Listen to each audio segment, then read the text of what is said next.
نماز فجر یہ ایک چھوٹی سی تسبیح پڑھنی ہے، 1 گھنٹے بعد معجزہ دیکھ لینا۔ 10 ارب بھی مانگو گے تو اللہ ضرور دے گا۔ بسم اللہ الرحمن الرحیم۔ ناظرین، نماز فجر کے بعد 1 منٹ کا یہ چھوٹا سا وظیفہ، یہ ایک تسبیح میرے بھائیوں میری بہنوں اس طریقے سے پڑھ لینا۔ خدا کی قسم ایسا مجرب وظیفہ آج بتانے لگا ہوں، فجر کی نماز کے بعد کا۔ فجر کی نماز سکون سے ادا کر لو اور فوراً جائے نماز پر بیٹھے بیٹھے کوشش کرنا اسی وقت کر لینا۔ جو آپ کو یہ عمل بتاؤں گا میرے بھائیوں میری بہنوں، اپنی زندگی میں صرف ایک مرتبہ آج اپنے پورے دل سے آپ کو وہ مجرب کتاب سے یہ وظیفہ بتانے لگا ہوں۔ یہ وہ وظیفہ ہے کہ تقدیر کے بند تالے 2 گھنٹے کے اندر اندر اللہ پاک نے چاہا تو کھل جائیں گے۔ قسمت میں اتنی دولت آئے گی، اتنا پیسہ آئے گا کہ آپ لوگوں کی عقل حیران رہ جائے گی۔ یہ وہ تسبیح ہے جس میں 2 وظائف ملا کے چھوٹا سا ایک عمل کرنا ہے۔ اتنا چھوٹا اور آسان وظیفہ آپ نے اپنی پوری زندگی میں شاید نہ کیا ہو۔ مرد اور خواتین دونوں یہ وظیفہ پڑھ سکتے ہیں۔ اگر میری بہنیں مالی طور پر بہت پریشان ہیں، قرضوں میں ڈوبی ہوئی ہیں، آپ لوگ خود مجھے بتائیں کتنے لوگ ایسے ہیں جو پریشانی میں ہیں، تنگ دستی میں ہیں۔ فجر کی نماز جیسے ہی تمام میری بہن بھائی پوری دنیا میں، آپ کے ملک میں، آپ کے شہر میں، آپ لوگ جب فجر کی نماز ادا کر لو، میرے بھائی اگر مسجد میں نماز پڑھتے ہیں تو وہیں وظیفہ پڑھ لیں۔ اگر گھر میں فجر کی نماز پڑھتے ہیں تو نماز جیسے ہی مکمل ہو جائے تو فوراً یہ وظیفہ کوشش کرنا جائے نماز پہ بیٹھے بیٹھے پڑھ لینا۔ اگر جائے نماز پر بیٹھے بیٹھے نہ پڑھ سکو تو آپ کے پاس وقت موجود ہے، آدھے یا 1 گھنٹے کے اندر اندر بھی آپ لوگ پڑھ سکتے ہو۔ میری بہنیں بھی اسی طریقے سے نماز فجر جب ادا کر لیں تو پھر اس کے بعد آپ لوگ یہ وظیفہ فوراً پڑھ لینا۔ یہ وظیفہ خاص طور پر جو قرضوں میں ڈوب چکے ہیں وہ بھی یہ وظیفہ لازمی پڑھیں، اور جو میرے بھائی بہن چاہتے ہیں کہ فوری طور پر ان کی پریشانی ختم ہو اور مالی حالات بہتر ہو جائیں، ان کی زندگی میں اگر فاقے ہیں، گھر میں غربت ہے، گھر میں جھگڑے ہیں، گھر کا ماحول خراب ہو چکا ہے، بلکہ پیسوں کی وجہ سے نظام خراب ہے، ایک بات میں آپ لوگوں کو اور بتا دوں، یہ وظیفہ جو ہے اس کے ساتھ 2 وظائف ملا کے آپ کو یہ پورا عمل کرنا ہے۔ ایسا عمل ہے 1 منٹ سے بھی کم وقت لگے گا۔ اگر آپ بھی چاہتے ہیں کہ آپ کی تقدیر اور قسمت بدل جائے تو آج کا یہ وظیفہ بہت ہی مستند اور مجرب ہے۔ جو شخص کسی کاروباری اعتبار سے یا مال و دولت کی وجہ سے پریشان ہے، اس شخص کو چاہیے وہ یہ وظیفہ پڑھ لے۔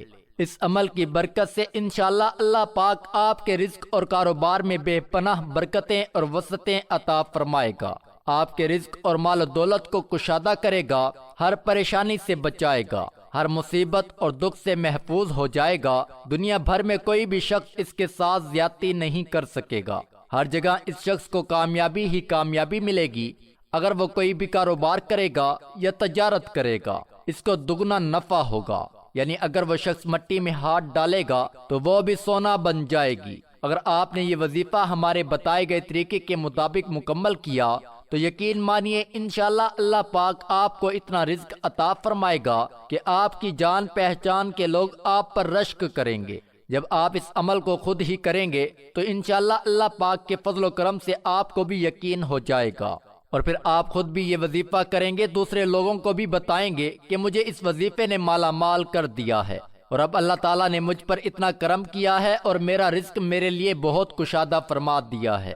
آپ نے یہ وظیفہ صرف اور صرف اللہ پاک کی ذات پر ہی کامل یقین کرتے ہوئے کرنا ہے۔ پھر جب آپ لوگ یہ وظیفہ کر لو گے تو آپ خود ہی اپنی آنکھوں سے معجزہ دیکھو گے۔ بے شک آپ کی نوکری کے مسائل ہیں، دولت یا روپے پیسوں کے مسائل ہیں، یا گھر میں رشتوں کے مسائل ہیں، اور گھر میں بیٹیاں جوان بیٹھی ہیں اور کسی جگہ سے ان کا رشتہ نہیں آ رہا، یہ وظیفہ اتنا مجرب اور مستند ہے کہ انشاءاللہ فوری اثر کرے گا۔ امید کے دیے روشن کرنا اور روشن رکھنا قرآن پاک کا امتیازی وصف ہے۔ دنیا بھر میں قرآن پاک کے سوا کوئی کتاب ایسی نہیں جس میں انسانوں کو ہر حال میں امید کا دامن ہاتھ میں رکھنے اور کسی بھی مشکل میں مایوس نہ ہونے کی تعلیم و ترغیب دی گئی ہو۔ قرآن کریم اپنے پیروکاروں کو خوشی، غمی، تنگ دستی، خوشحالی، پریشانی اور ہر حال میں پرسکون رہنے کا درس دیتا ہے۔ قرآن پاک اپنے ماننے والوں کو ان کے تمام مسائل کے حل پیش کرتا ہے۔ قرآن پاک میں سورۃ الزمر ہی بطور مثال کافی ہے۔ اللہ تعالیٰ نے اس آیات کریمہ میں انسانوں کے سامنے رحم دلی، شادمانی اور امید کے تمام در کھول دیے ہیں۔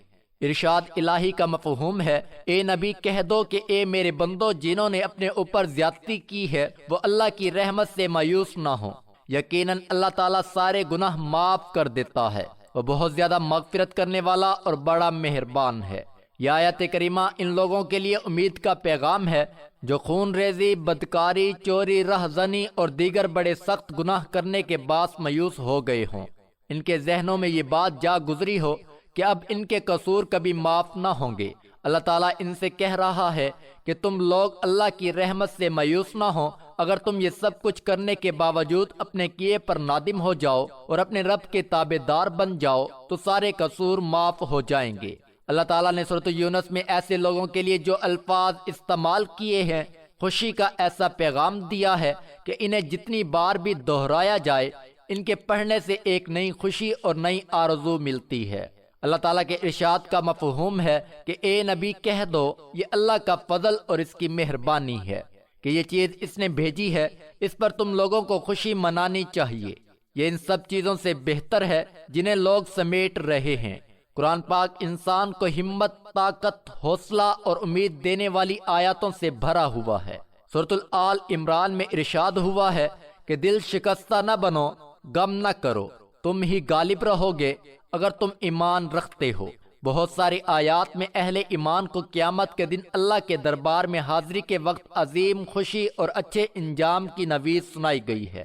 ایسی آیاتوں کی تلاوت رنج و غم کے احساسات کو مٹا دیتی ہے۔ ایسی آیاتوں کی تلاوت سے مسائل ہیچ نظر آتے ہیں۔ اللہ کی رحمت شامل ہونے کا احساس دنیا کے سارے غموں کو بھلا دیتا ہے۔ سورۃ البقرہ میں اللہ تعالیٰ اہل ایمان کی خصوصیات بیان کرتا ہے کہ ان پر کوئی مصیبت پڑتی ہے تو کہتے ہیں کہ ہم اللہ ہی کے ہیں اور اللہ ہی کی طرف ہمیں پلٹ کر جانا ہے۔ انہیں خوشخبری دے دو، ان پر ان کے رب کی طرف سے بڑی عنایت ہوگی۔ اللہ کی رحمت ان پر سایہ کرے گی، اور امید رہنے کے جو فوائد مختلف جائزوں سے سامنے آئے ہیں ان میں نمایاں ترین یہ ہیں۔ پر امید رہنے سے امراض کو روکنے والا نظام مضبوط ہوتا ہے۔ پر امید انسان مناسب فیصلے کرتا ہے اور مشکل حالات کا مقابلہ اچھی طرح سے کر لیتا ہے۔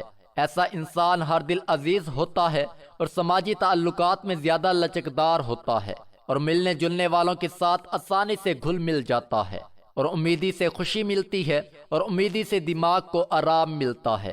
پر امید رہنا ایمان کا حصہ ہے۔ مومن رب کی رحمت سوچ کر خوش رہتا ہے، مایوس انسان ناقص لا ایمان ہوتا ہے، ہر وقت منفی سوچ کے باعث مشکل میں پڑا رہتا ہے۔ سیدنا یعقوب علیہ السلام کا واقعہ یاد کیجئے، وہ ایک بیٹے کو درندے کے ہاتھوں ہلاکت کی کہانی سننے اور دوسرے بیٹے پر چوری کی واردات میں قید ہونے کا دعویٰ سننے کے باوجود مایوس نہیں ہوئے۔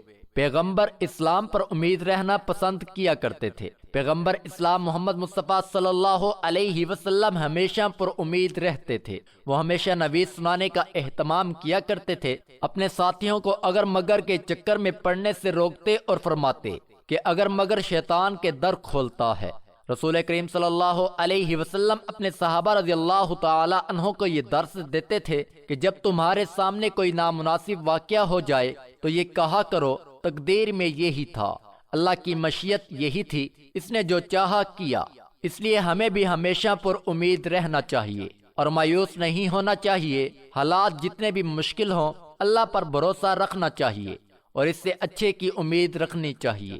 انشاءاللہ وہ آپ کو ضرور عطا کر دے گا اور آپ کے تمام مسائل بھی حل کر دے گا۔ امید زندگی کے سفر میں کبھی ایسے موڑ بھی آتے ہیں جب انسان امید اور نا امیدی کے دوراہے پر آ کر کھڑا ہوتا ہے۔ امید اور نا امیدی کا دورہ جہاں ایک ہستی کے ہونے کا احساس اور یقین ہوتا ہے جس کے پاس ان کی طاقت ہے، جس کا ایک اشارہ انہونی کو ہونی میں بدل دیتا ہے۔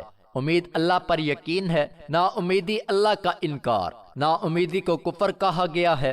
حضرت یعقوب علیہ السلام نے اپنے بیٹوں کو حضرت یوسف علیہ السلام کی تلاش پر روانہ کرتے وقت فرمایا تھا، خدا کی رحمت سے نا امید نہ ہونا۔ خدا کی رحمت سے صرف کافر نا امید ہوتے ہیں۔ تو یوسف آیت نمبر 87 اللہ کی طرف دیکھ کر امید پیدا ہوتی ہے، دنیا کی طرف دیکھ کر نا امیدی ہوتی ہے۔ بس امید اور نا امیدی کے بیچ اللہ ہی ہے۔ آپ اپنے رب پر امید رکھتے ہوئے یہ وظیفہ کرنا، انشاءاللہ وہ آپ کے تمام مسائل حل کر دے گا۔ یہ عمل تو آپ لوگ کر لو گے، لیکن آپ لوگ اگر رزق اور پیسوں کے لیے یہ وظیفہ پڑھ رہے ہو تو آپ لوگ لازمی پڑھو۔ اس کے علاوہ اگر آپ لوگوں کے کوئی اور مسائل ہیں، مثال کے طور پر آپ لوگوں میں کئی ایسے میرے بہن بھائی ہیں، بے اولاد ہیں، کچھ ایسے بیمار ہیں جن کی بیماریوں کا علاج ڈاکٹر کو بھی سمجھ نہیں آتا، ڈاکٹر بھی جواب دے جاتے ہیں، تو وہ اپنی تمام بیماریوں کے لیے بھی یہ وظیفہ پڑھیں۔ ذہنی بیماری ہو، جسمانی بیماری ہو، یا نفسیاتی بیماری ہو، یا روحانی مسائل ہوں جو آپ کو عمل لگتا ہو، بندش ہو، جادو کے اثرات ہوں، کچھ بھی ہو، آپ لوگ یہ وظیفہ پڑھ لیں۔ یہ وظیفہ ایسا ہے کہ آپ کے اوپر اگر بڑی سے بڑی کسی کی بد نظر ہے تو وہ بد نظر بھی اللہ پاک کے حکم سے ختم ہو جائے گی۔ آپ پر بندشیں ہیں تو بندشیں بھی ختم ہو جائیں گی، آپ پر جادو کے اثرات ہیں تو وہ بھی ختم ہو جائیں گے، اور غیب سے آپ کے لیے رزق کے دروازے ایسے کھلیں گے، فوری طور پر آپ دیکھیں گے کہ ایسے اسباب بن جائیں گے کہ آپ لوگ خود حیران رہ جاؤ گے، خود پریشان ہو جاؤ گے کہ یہ آخر اتنی دولت اور پیسہ اچانک برسنا کہاں سے شروع ہو گیا ہے۔ تو نا امید نہ ہو، آپ لوگ یہ وظیفہ فجر کی نماز کے بعد اللہ پاک کی ذات پر یقین کرتے ہوئے، اللہ پاک کی ذات پر بھروسہ کرتے ہوئے آپ کو یہ وظیفہ پڑھنا ہے۔ اب اس وظیفے کو سمجھ لو، آپ نے آخر تک ویڈیو دیکھنی ہے، بڑی محنت سے، بڑے ہی دل سے یہ ویڈیو آپ لوگوں کے لیے بنائی ہے تاکہ آپ لوگوں کو جس ترتیب سے یہ پورا وظیفہ بتایا جائے آپ لوگ پڑھ لو، اور آپ کی مالی پریشانی اللہ پاک کے حکم سے ختم ہو جائے، آپ کو غیب سے رزق مل جائے، اور پیسہ دینے والی جو ذات ہے وہ اللہ پاک کی ذات ہے۔ تو یہ وظیفہ آپ کو اللہ پاک کی ذات پر پورا یقین کرتے ہوئے، بھروسہ کرتے ہوئے آپ کو وظیفہ پڑھ لینا ہے۔ اب وظیفے کو سمجھ لو کہ وظیفہ پڑھنا کس طرح سے ہے۔ سب سے پہلے فجر کی نماز آپ نے مکمل پڑھ لی، کوشش کرنا کہ جائے نماز پر جیسے ہی آپ لوگ بیٹھے ہو، سلام پھیر لیا، ویسے ہی اتحیات میں جیسے بیٹھے ہو ویسے بیٹھے بیٹھے آپ لوگ وظیفہ پڑھ لینا۔ سب سے پہلے جیسے سلام پھیر لیا، ایک مرتبہ بسم اللہ الرحمن الرحیم پڑھ لو۔ اب آپ لوگوں کو پڑھنا آگے کیا ہے یہ اچھی طرح سمجھ لیں۔ اب آپ لوگوں کو 3 مرتبہ درود پاک پڑھنا ہے۔ درود پاک کوئی سا بھی پڑھ لیں جو آپ کو آتا ہو، چاہیں تو درود ابراہیمی پڑھ لیں یا جو آپ کو یاد ہو وہ پڑھ لیں۔ ایک مرتبہ میرے ساتھ بھی درود پاک پڑھ لیں تاکہ ثواب ہو۔ اللہم صلی علی محمد وعلی آل محمد کما صلیت علی ابراہیم وعلی آل ابراہیم انک حمید مجید۔ اللہم بارک علی محمد وعلی آل محمد کما بارکت علی ابراہیم وعلی آل ابراہیم انک حمید مجید۔ اس کے بعد آپ لوگ پڑھیں گے یا اللہ۔ ایک مرتبہ میں نے پڑھ لیا، آپ لوگ دوسری مرتبہ بھی پڑھیں گے یا اللہ، 2 بار ہو گیا۔ تیسری مرتبہ پڑھیں گے یا اللہ، یہ آپ کو 3 مرتبہ پڑھنا ہے۔ اب آپ لوگ لا الہ الا اللہ هو الرزاق یا اللہ، ایک مرتبہ میں نے پڑھ لیا، آپ لوگ دوسری مرتبہ بھی پڑھیں گے لا الہ الا اللہ هو الرزاق یا اللہ، 2 بار ہو گیا۔ پھر تیسری مرتبہ پڑھیے گا لا الہ الا اللہ هو الرزاق یا اللہ، 3 مرتبہ آپ کو یہ چھوٹا سا وظیفہ پڑھ لینا ہے۔ 3 مرتبہ جو وظیفہ آپ کو پڑھنا ہے وہ یہی وظیفہ آپ کو پڑھ لینا ہے۔ جب 3 مرتبہ یہ وظیفہ آپ لوگ پڑھ لو تو ٹوٹل 3 وظائف آج کے دن فجر کے بعد جو کسی بھی دن پڑھ سکتے ہو۔ یہ فجر کا وظیفہ آپ نے یہ نہیں کہ آج ویڈیو اپلوڈ ہو رہی ہے تو آپ پڑھ سکتے ہو۔ جب آپ لوگ فجر کی نماز ادا کر لو، زندگی میں 1 مرتبہ اس عمل کو لازمی کر لینا۔ چاہو تو روزانہ فجر کی نماز کے بعد بھی یہ عمل کر سکتے ہو۔ وظائف جو بھی آپ کو بتائی جائیں کہیں پر نوٹ کر لو، لکھ لو، یا فجر کے بعد ویڈیو چلا لیا کرو، ویڈیو دیکھتے دیکھتے ساتھ میں وظائف بھی پڑھ لیا کرو۔ جو پہلے نمبر پر میں نے وظیفہ بتایا، یہ وظیفہ میں نے آپ کو پڑھ کے بھی بتایا، لا الہ الا اللہ هو الرزاق یا اللہ۔ پہلے نمبر پر آپ کو یہی وظیفہ پڑھ لینا ہے۔ اس کے بعد دوسرے نمبر پر آپ کو جو وظیفہ پڑھنا ہے المتقدر، یہ وظیفہ آپ کو دکھ رہا ہوگا۔ اسی طریقے سے آپ لوگ یہ وظیفہ صرف 7 مرتبہ پڑھ لیجئے گا۔ جب 7 مرتبہ المتقدر کا وظیفہ پڑھ لو، اس کے بعد آپ کو تیسرے اور آخری نمبر پر جو وظیفہ ہے وہ کیا پڑھنا ہے، یہ پورا عمل فجر کے بعد جو میں شروع سے بتا رہا ہوں، اچھی طرح ویڈیو کو دیکھ لیجئے تاکہ آپ لوگ عمل کریں تو آپ کو فوری طور پر فائدہ ہو۔ یہ مجرب اور آزمودہ وظیفہ ہے، روزانہ فجر کے بعد پڑھ سکتے ہیں، اور آپ جب پوری ویڈیو دیکھ لیں تو آپ کو اجازت بھی مل جائے گی۔ آپ لوگ چاہیں تو ایک دن پڑھ لیں، چاہیں تو روزانہ پڑھیں، آپ کو انشاءاللہ فائدہ ہی فائدہ ہوگا، اور آپ لوگ خود اپنی زندگی میں رزق اور دولت کے مسائل کا حل اپنی آنکھوں سے دیکھیں گے، اور اس کے علاوہ جو بھی پریشانیاں ہوں گی ان کا حل آپ لوگ اپنی آنکھوں سے دیکھیں گے۔ تیسرے نمبر پر جو وظیفہ پڑھنا تھا، یہ وظیفہ آپ لوگ اپنے ہاتھوں میں، اگر تسبیح آپ کے پاس موجود ہو تو تسبیح پکڑ لیں، نہیں تو آپ لوگ ہاتھوں کی انگلیوں پر یہ وظیفہ پڑھ لیں۔ اس طرح پڑھتے رہیں، سبحان اللہ و بحمدہ سبحان اللہ العظیم، سبحان اللہ و بحمدہ سبحان اللہ العظیم۔ آپ لوگوں کو 63 مرتبہ یہ وظیفہ پڑھ لینا ہے۔ آپ لوگ 1 مہینہ پڑھ سکتے ہو، اس سے اوپر نہ پڑھیے گا۔ جب آپ نے وظیفہ 63 مرتبہ آخر میں پڑھ لیا، اس کے بعد آپ لوگوں کو پڑھنا کیا ہے فوراً سمجھ لیں۔ اس کے بعد آپ کو درود پاک پڑھنا ہے جو شروع میں پڑھا تھا۔ ناظرین، سب سے پہلے آپ کو درود پاک پڑھنا ہے، پھر آپ نے لا الہ الا اللہ هو الرزاق یا اللہ 3 دفعہ پڑھنا ہے۔ اس کے بعد آپ کو اللہ تعالیٰ کے مبارک نام المتقدر 7 مرتبہ پڑھنا ہے، اور پھر آپ نے آخر میں 63 دفعہ سبحان اللہ و بحمدہ سبحان اللہ العظیم پڑھ کر آخر میں 3 دفعہ درود پاک پڑھنا ہے۔ آپ کا عمل مکمل ہو جائے گا۔ اس کے بعد اپنی تمام حاجتوں کے لیے، پریشانیوں کے لیے اللہ پاک سے دعا مانگ لیں۔ جو حاجتیں ہوں، جو پریشانیاں ہوں، ان کے لیے اللہ پاک سے رو رو کر، گر گڑا کر دعا مانگیے گا، اللہ پاک ضرور کرم فرمائیں گے۔ ناظرین، اللہ تعالیٰ کے 99 ناموں میں سے کوئی ایک نام مکمل لکھ کر ضرور شیئر کریں۔ اللہ ہم سب کا حامی و ناصر ہو۔